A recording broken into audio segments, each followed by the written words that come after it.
After 4 years and a lengthy extradition process, Shrien Dewani has stood his first day of trial for the murder of his wife Annie while the two of them were honeymooning in Cape Town. It all went down in the Western Cape High Court today, and of course the day started off, as every trial does, with the prosecutor reading out the charges against the accused. In this case, the prosecutor is Adrian Mop, and he read out the charges against Shrien Dewani. Then Francois van Zyl, Shrien Dewani's defense lawyer, read out a testimony from Shrien Dewani, an account of what happened on the night that Annie was shot. Dewani's account of what had happened was very purposeful, as it almost addressed all the points that the state was hoping to bring up. For instance, Dewani chose to divulge information that he was bisexual, that he'd had sexual relationships with both men and women.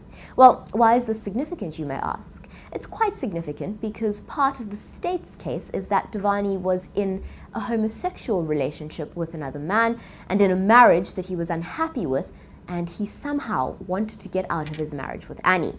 But Shrien refuted this in his statement, saying that the first time he met Annie Dewani, he was immediately physically attracted to her, that he loved being married to her, even though it was for a very short time, and that he knew that Annie wanted to start a family.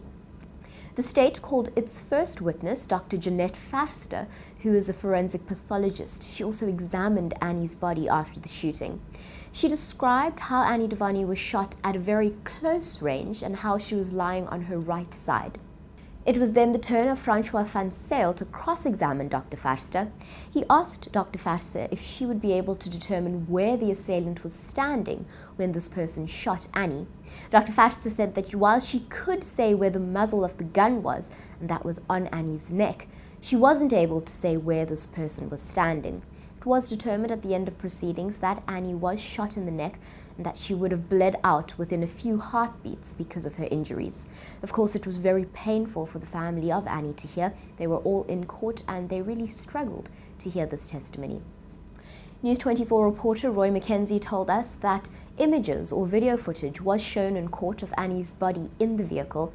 He said that the henna on her legs was visible, that she was dressed up in her cocktail dress, and that while you couldn't see anything too graphic, it was rather disturbing to see Annie's dead body on film. We'll be keeping you updated on this story. Visit News 24 Live for all the latest on the Dewani trial.